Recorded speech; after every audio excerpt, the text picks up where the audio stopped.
Welcome back to the Deep Dive. Our mission, as always, is to cut through the noise, give you the critical intel you need fast. Today, we're looking at, well, probably the most fundamental strategic shift happening in enterprise IT right now. It's this move away from, building digital castle walls towards adopting continuous explicit verification for everything. Yeah, that's right. For decades, the main strategy was what we call defense in depth, or DIDI. It was all about the hard perimeter. Concentrate your defenses at the edge, the firewall, the digital moat, basically. And you rely on layers hoping to slow down attackers. But that model is struggling, isn't it? With cloud, remote work, all these IoT devices popping up everywhere. That hard perimeter is, well, it's kind of dissolving. It really is. And that's the foundational crisis we're diving into. The old security model, it was entirely location-centric. If you could get inside the network boundary, authenticate somehow, you were basically granted implicit trust. Implicit trust. That sounds dangerous. It is. And the modern reality, which we see confirmed by folks like CISA and formalized by NIST, is that our resources, our data, our apps, they're everywhere now. They're in SaaS solutions across multiple clouds. People are accessing them from home, from coffee shops. But the attack surface just keeps getting bigger and bigger. Exactly. It's an ever-expanding attack surface. And those legacy strategies, they just weren't built for this. They can't really cope. So our deep dive today, we're analyzing the core ideas behind defense in depth versus this newer paradigm. Zero Trust Architecture, or ZTA. We're going to unpack the official guidance, what federal agencies are actually using right now to make this shift. And specifically, we'll look at how they're using micro-segmentation as like the tactical backbone for ZTA. Okay, so let's set the stage. DD assumes trust based on where you are, get inside, and you're sort of trusted. This lets attackers move around easily if they breach the perimeter, right? Like phishing or stolen credentials. That lateral movement is the killer. Whereas ZTA, it just throws location out the window. Pretty much. It's resource-centric. It demands continuous, explicit proof verification for every single access request. So it aims to eliminate those implicit trust zones altogether. That difference sounds like everything. It really is fundamental. Okay, so let's start with the older system, defense in depth. You used the castle analogy earlier, and I think that's really helpful. It points to its military roots, right? Absolutely. It comes straight from ancient military doctrine. Think medieval castle. The strategy is resilience through redundancy. You assume the enemy will breach the first wall, so you build more walls, more gates. Layer upon layer. Exactly, layer upon layer, to delay the attacker, wear them down, cause attrition, and hopefully buy your defenders time to respond. And that core idea, assuming a breach will happen, that's actually a strength of DD, isn't it? It is. The goal isn't perfect prevention, because that's often unrealistic. It's resilience across different types of controls. So in the digital world, this means controls across three main pillars. The idea is if one fails, the others might catch it or slow it down. Right. So what are these pillars? Okay, first up, physical controls. These are the literal physical barriers. We're talking fences, guards, CCTV, biometric locks on data center doors, basically anything limiting physical access to the hardware. So stopping someone from literally walking out with a server. Pretty much. Or plugging in a rogue device. Even in the cloud, this still matters. It's the physical security the cloud provider offers for their data centers. You're still relying on someone's physical security. Okay, physical. Makes sense. What's next? Then we get to the technical controls. This is where, historically, most of the cybersecurity budget went. This is all the hardware and software stuff, your firewalls, definitely. But also intrusion detection systems, IDS, that watch for bad activity. Intrusion prevention systems, IPS, that try to actively block threats. Endpoint antivirus, naturally.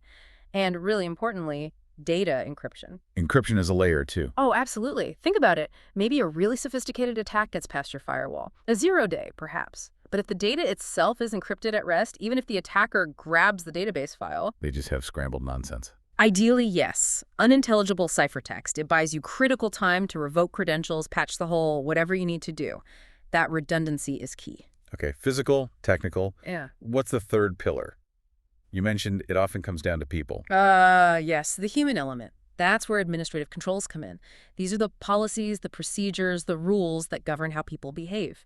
Think mandatory security awareness training teaching staff to spot phishing emails, which is still Huge. Also, things like background checks during hiring, clear processes for when someone leaves the company, acceptable use policies for devices, rules about handling sensitive data. Trying to prevent those simple mistakes that can open the door. Exactly, because honestly, human error is still a primary way attackers get that initial foothold. Okay, so DD sounds incredibly comprehensive on paper. Physical, technical, administrative, Yeah. barriers everywhere. But you mentioned a fatal flaw, the soft interior. Why does all that layering still fail in today's world? Yeah, the failure is really operational, especially against, determined attackers or when credentials get compromised. D builds this really hard shell, right? Concentrated defenses at the perimeter. But once an attacker gets through that shell, maybe via that phishing email we mentioned or exploiting some vulnerability on an internal server. They're in. And then that implicit trust thing kicks in. Precisely. They land inside the implicit trust zone. This soft interior often has minimal internal monitoring, very little enforcement between different parts of the internal network, and attackers exploit this super fast. They start looking around network reconnaissance, they try to escalate their privileges, maybe past the hash attacks, and they move laterally, jumping from server to server, workstation to workstation, looking for the valuable stuff, the crown jewels. Because the internal defenses aren't really looking for that kind of movement. Generally, no. Traditional firewalls block external threats. Internal IDS/ES might be looking for known malware signatures coming in, not necessarily subtle, dodgy behavior from someone who looks like a legitimate, authenticated user. Like, why is Bob from accounting suddenly trying to access the engineering servers at 3 a.m.? DIGS often misses that. This lack of granular internal control means attackers can hang out for weeks, months sometimes, mapping everything, finding data before anyone notices. That's the catastrophic failure we see in major ransomware attacks and espionage campaigns. They get the time and, crucially, the trust to do maximum damage. Wow. Okay, so that failure, the attacker basically having free reign once they're inside, that leads us directly to zero trust architecture, ZTA. This whole philosophy seems designed specifically to fix that soft interior problem. Exactly. The core idea, the mantra everyone quotes, is never trust, always verify. ZTA starts from a fundamentally different place. It operates under the assumption that the network is already compromised, the assume breach mentality. So its primary design goal is to contain threats that are already inside or maybe originate from a trusted device that itself got compromised. Okay, so if DID was about the location, the perimeter, how does ZTA shift the focus? ZTA is all about identity and data. It's identity-centric and data-centric. The priority isn't protecting the whole network segment, it's protecting the resource itself, that specific database, that single application server, that particular API. And because it's identity-driven, it works much better with today's reality resources scattered across AWS, Azure, maybe a container in a branch office. Location doesn't dictate the security approach. And this isn't just some abstract concept. You mentioned NIST, the government. They formalized this, right? Special Publication 800-207. That's the one. NIST ST 800-207 really lays out the framework. And it's built on several key tenets, key principles that guide how you actually build a ZTA. Okay, let's break those down. What are the core rules of ZTA? All right, tenet 1. All data sources and computing services are considered resources. Simple but broad, everything needs protection. Tenet 2, and this is huge, all communication is secured regardless of network location. Being inside the corporate network means nothing in terms of trust. Every connection, internal, external, cloud to cloud, has to be secured. Encrypted. Integrity checked. No exceptions. So just because my laptop is plugged into the office network doesn't mean my connection to the HR server isn't getting scrutinized and encrypted. Exactly right. And that scrutiny is constant, which leads to tenet 3. Access to individual enterprise resources is granted on a possession least privilege basis. Getting access to resource A doesn't automatically mean you can access resource B. Access is granted for that specific session for only what's absolutely needed, and it's constantly rechecked. Constantly rechecked. Okay. How is that access decision made? That's tenet 4. Access is determined by dynamic policy. This is where the intelligence comes in. The system, the policy engine we'll talk about, looks at multiple real-time inputs, user identity, of course, but also context location, time of day, and critically, the security posture of the device asking for access. NIST calls this its continuous diagnostics and mitigation, or CDM status. Okay, hold on. CDM status. That sounds like important jargon. What does that actually mean? What's it checking on my device? Think of CDM status as the device's real-time health report card. Hmm. Is it compliant with security rules right now? It checks things like, does it have the latest OS patches? Is the required security software running and up to date? Has its configuration been messed with? Is it showing any signs of malware? If your device fails that check, say it's missing a critical patch, the dynamic policy engine might say, nope, access denied. Or maybe, okay, you can access email, but not the financial database. Even if you just accessed it 5 minutes ago, it can change mid-session. Wow. Okay. Very dynamic. What are the last couple of tenets? Tenet 5. The enterprise monitors and measures the integrity and security posture of all owned and associated assets. No free passes. Even that server that's been running fine for years gets continuously checked. No inherent trust. And finally, Tenet 6, all resource authentication and authorization are dynamic and strictly enforced before access is allowed. So it's this continuous cycle. Request access, check identity, check device health, CDM, check context, consult policy, grant an e-monitor session, reevaluate constantly, and things like multi-factor authentication become mandatory for sensitive resources. Okay. That's the philosophy, the rules. But how does this actually work? What are the components, the pieces of tech that make this constant verification happen? You mentioned a policy engine. Right. There are 3 core logical components. Think of it as the brain and the gatekeeper. First, the policy engine, PE. This is the brain, the decision maker. The policy decision point, or PDP. It runs the trust algorithm. It needs a lot of data feeds to make its decisions. User info from identity databases, threat intel feeds telling it about active attacks, and that real-time CDM status from the device. Based on all that, the PE makes the call. Grant, deny, or maybe grant with restrictions, and it logs everything. So the PE decides, but it doesn't actually flip the switch on the network connection itself. Correct. That's a crucial separation of duties. The PE decides, but the policy administrator, PA, executes that decision. If the PE says grant access, the PA tells the actual gatekeeper, the policy enforcement point, PEP, to set up a secure connection path between the user or device and the resource. If the PE says deny, the PA tells the PP to block or tear down the connection. And really importantly, the PE and PA talk to each other on a separate control plane, away from the actual user data traffic. Why separate those? The control plane versus the data plane. Sounds complicated. It's fundamental for security. Imagine an attacker manages to compromise the data path somehow. Maybe they get control of the PEP, the gatekeeper. You absolutely do not want them to be able to influence the decision-making process. Keeping the control planes separate means the PE and PA, the brain, are isolated. An attacker on the data path can't easily spoof commands to the PA or mess with the inputs going to the PE. It protects the integrity of the whole trust decision process. Okay, that makes sense. So PE decides, PA executes, and the third piece is the gatekeeper itself. Exactly. The policy enforcement point, PEP, this is the bouncer on the data plane. It sits right in front of the resource it's protecting. It's the component that actually enables, monitors, and terminates the connection based on what the PA tells it. And by putting the PEP right at the resource level, that implicit trust zone we talked about shrinks dramatically. It might just be a single application or workload. This is key to stopping that lateral movement. The whole thing seems to hinge on that trust algorithm in the policy engine. If that logic is weak, the system fails. How do these algorithms differ? Are there different ways to calculate trust? Yeah, there are a couple of major ways implementations differ. First is how they assess the inputs. Is it criteria-based versus score-based? Criteria-based is like a checklist. You must have patch A, B, and C. Binary, yes or no. Score-based is more nuanced. It assigns weights to different factors, location, device health, user role, and calculates a total confidence score. If the score hits the threshold needed for that specific resource, access is granted. This allows for more flexibility. Maybe a slightly out-of-date non-critical app doesn't completely block access if other factors are strong. Okay, checklist versus scoring. What's the other big difference? You mentioned DIA detecting weird behavior. Right. This is about singular versus contextual evaluation. A singular algorithm looks at each access request in isolation. Fresh decision every time. A contextual algorithm is much smarter. It looks at the request in the context of the subject's recent history and normal behavior. So if you normally access, say, 20-30 files a day during work hours from your usual location. And suddenly you try to download 5,000 files at 2 a.m. from a different country. Exactly. A contextual trust algorithm flags that as anomalous, even if your credentials are valid and your device looks healthy. It knows that's not your normal pattern. This ability to spot deviations from the baseline is crucial for catching compromised accounts or even insider threats. It uses your own history as part of the trust calculation. That's a massive leap forward from DD. Okay, so to make these smart contextual decisions and actually enforce them really close to the resource, you need some way to carve up the network much more finely than before.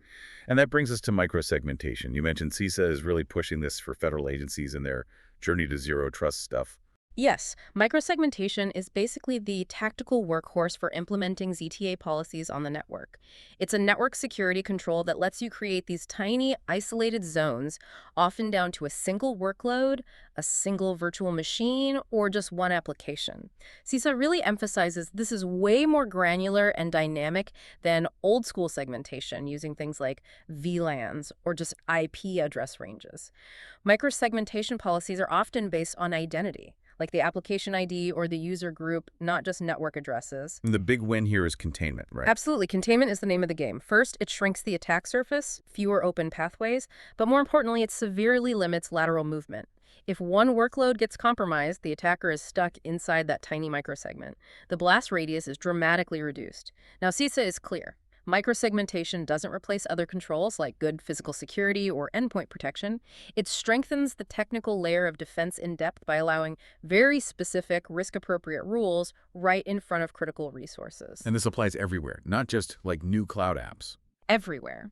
CISA makes a point of saying it's applicable across IT, operational technology, OT, think industrial controls, ICS, IoT devices. Doesn't matter if it's cloud, on-prem, or hybrid. Microsegmentation is the mechanism to enforce those ZTA trust policies at that granular level right where you need it. Okay, but going from wide open networks, or maybe just a few big segments, to lots of tiny microsegments, that sounds like a huge project. Yeah. How does CISA recommend agencies tackle this? They have phases, right? They do. It's a structured four-phase approach. Sensible, really. Phase one is identify candidate resources. You can't boil the ocean. You need to figure out what you're going to segment first. Look at your applications, your data stores, your key assets. Prioritize based on criticality, protect the crown jewels first. Or, sometimes, CISA suggests starting with something easier, a quick win to build momentum and learn the process before you tackle the really complex legacy stuff. Makes sense. Start small or start critical. Once you've picked a target, what's next? You can't just wall it off, right? Definitely not. Phase two is identify dependencies. And honestly, this is often the hardest, most time-consuming part. You have to figure out everything that resource needs to talk to and everything that needs to talk to it for it to actually work. This means talking to everyone, application owners, network teams, the actual users, mapping out all the workflows, the service accounts, the databases it touches. People often use automated discovery tools here to help map these connections. If you miss a critical dependency, your fancy new segmentation policy is going to break something important when you turn it on. All right, breaking the business is generally frowned upon. Yeah. Okay, so some map dependencies. Then you design the rules. Yep. Phase three. Determine appropriate segmentation policies. Now you figure out the actual rules for your microsegment. What should be allowed in, what should be allowed out. And the policy should align with the business function, not just IP addresses. Think about effectiveness. Does the policy actually improve security? Ease of implementation. Can we actually build this? And maintainability. Can we manage this long term? CISA also stresses involving users here. Ask them, if we implement this rule, how does it impact your workflow? Getting buy-in and avoiding user friction is key.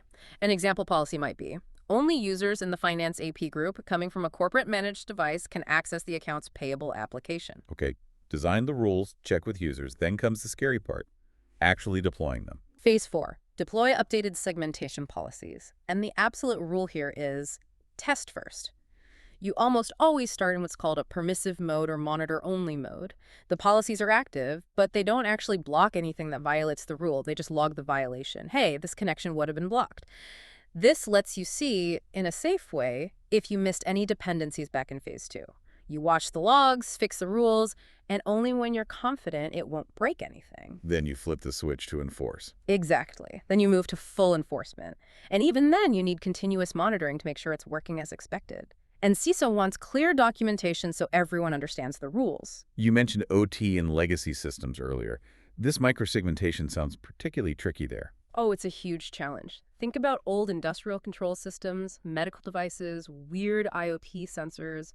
Many run ancient or proprietary operating systems. You often can't install a modern security agent on them, which is the preferred way to do microsegmentation, agent-based. So for those, you have to fall back on network-based segmentation, using smarter firewalls or other network devices positioned near the legacy system to enforce the rules. And because these old systems often have terrible built-in security, maybe no encryption, weak or no authentication, segmenting them off becomes even more critical. If one gets compromised, you desperately need to limit where it can reach. Okay, so we've talked philosophy, architecture, implementation tactics. Let's get to the payoff. How does ZPA with microsegmentation actually perform better than DD when something bad does happen? What are the metrics? The so what? The difference is pretty dramatic, actually. The data coming out is compelling. Organizations moving towards ZTA report significant drops in breaches, some sources say up to 87% fewer. And specifically for things like ransomware, studies suggest ZTA can cut incidents by maybe 80% just by stopping the spread. Stopping the spread. That sounds like speed of containment is a big factor. You mentioned mean time to contain, MTTC. Exactly. MTTC is a critical metric. In the old DD world, if there's a breach, containment is often slow and manual. The security team has to figure out what happened, where the attacker is, maybe track them across multiple network segments. Then they have to manually update rules on potentially dozens of firewalls or switches. It can take hours, even days. Which is plenty of time for an attacker to do damage. Way too much time. ZTA completely changes this game. Remember those policy enforcement points, the PEPs, sitting right by the resource? When the monitoring system detects something bad, maybe that anomalous behavior we talked about or known malware, the decision to contain can be made by the policy engine and enforced by the local PEP almost instantly. We're talking automated, autonomous action at the edge, revoke access for a user, quarantine a device. It happens in seconds or minutes. The result. Study shows ZTA can lead to 3x or even 4x faster mean time to contain compared to the old manual way. That time saved is money saved, fewer fines, less damage. And faster containment plus those tiny microsegments that directly limits the overall damage, the blast radius. Precisely. If an attacker pops one server, but that server is in its own microsegment, they can't immediately jump to the HR database or the domain controllers. They're contained, so the amount of data they can steal or encrypt is much smaller. This directly reduces the financial hit, the regulatory nightmare, and the sheer operational chaos of a major breach. Okay, the benefits in a breach scenario are clear. Where does this architecture really make a difference in day-to-day operations for, the average enterprise dealing with modern complexity? What are the killer use cases? Probably the number one driver right now is the remote workforce and satellite facilities. ZTA basically kills the need for traditional VPNs, which, let's be honest, were always a bit clunky and created a big hole in the perimeter. Instead, you use cloud-hosted policy engines, maybe a portal or an agent on the user's device. Access is granted based on verified user identity and device health, that CDM check, directly to the specific application needed. Traffic doesn't have to trombone back through corporate HQ. It's a secure microtunnel straight to the resource from anywhere. Much better experience, much better security. Okay, remote access solved. What about the cloud itself? Lots of orgs use multiple clouds now. Yeah, multi-cloud and cloud-to-cloud security is another big one. ZTA uses concepts like a server-to-server software-defined perimeter, SDP. Imagine you have a web app in, say, Google Cloud that needs data from a database running in AWS. With ZTA, you can create a secure, identity-verified connection directly between those two workloads across different clouds without having to route all that traffic back through your on-prem data center's firewall. Huge savings on bandwidth, much lower latency, and it's secured based on workload identity, not just IP addresses. That sounds much more efficient. What about working with outsiders? Partners, contractors? That's the third key use case, contracted services and collaboration. ZTA lets you grant very specific, very temporary access to non-employees. Maybe it's another government agency you're sharing data with, G2G, or a third-party vendor helping on a project, G2B. You can give them access only to the exact resource they need for only the time they need it. And critically, ZTA can make the rest of your network completely invisible to them. They can't poke around, they can't do network scans like they could if they just had a standard VPN connection into your DD network. Okay, the advantages are compelling. Secure remote access, better cloud security, safer collaboration. It really feels like the way forward, but this sounds complicated and probably expensive. What are the real hurdles organizations face when they try to adopt ZTA? It can't be easy. No, it's definitely not trivial. There are three main challenges people run into. First, as you guessed, complexity and cost. ZTA isn't a single product you just buy off the shelf. It's an architecture you build. You need strong identity and access management, IAM. You need sophisticated analytics for that policy engine. You need micro-segmentation tools. You need endpoint security that reports that CDM status, integrating all these pieces, especially across hybrid environments with cloud and on-prem stuff, and mapping all those dependencies we talked about. It's a major undertaking, significant upfront investment and effort. Okay, complexity and cost. What about the people using it? All this constant checking sounds like it could get annoying. That's the second big hurdle. Cultural resistance and user experience. ZTA demands a mindset shift. Users have to get used to being continuously verified. If it's implemented poorly, with constant MFA prompts, confusing access denials, slow connections, users get security fatigue. They get frustrated. They start looking for ways around the controls. Which completely undermines the whole point. Exactly. So you have to prioritize user experience. Things like smooth single sign-on, SSO, adaptive authentication that only steps up verification when risk factors increase. Making it as seamless as possible is crucial for adoption. Okay, manage the user experience. What's the third hurdle? This one's more systemic. Systemic gaps and vendor lock-in. Right now, the ZTA market is pretty fragmented. You might buy your identity solution from vendor A, your micro-segmentation from vendor B, your policy engine analytics from vendor C. Getting these different pieces to talk to each other often relies on proprietary APIs. This can create vendor lock-in. What happens if vendor A changes their API? Your whole system might break. There's a real need for more standardization in how these ZTA components interoperate to make it more resilient and less fragile in the long run. All right, so pulling this all together, when we compare defense in depth and zero trust, it sounds like ZTA isn't really throwing out DD entirely. It's more like evolving a specific part of it. That's a great way to put it. ZTA is essentially the crucial evolution of DD's technical control layer.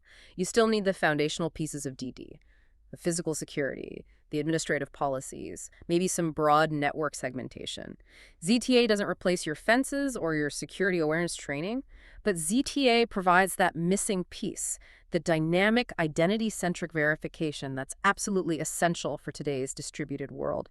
It plugs the massive hole left by implicit trust. So they need to work together. DD provides the broad layered resilience, while ZTA delivers the fine-grained, trustless verification needed inside, especially to stop that lateral movement. Precisely. They converge. ZTA handles the dynamic access control based on verified trust, while DD provides the underlying structure and non-technical safeguards. And as ZTA becomes more common, you hear predictions, it'll be the standard for most large organizations very soon. It seems like AI and automation are becoming really central to making it work at scale, analyzing all that data for the trust algorithm. Absolutely. The sheer volume of signals, device health, user behavior, threat intel requires automation and increasingly AI or machine learning to power those policy engines and make near real-time decisions.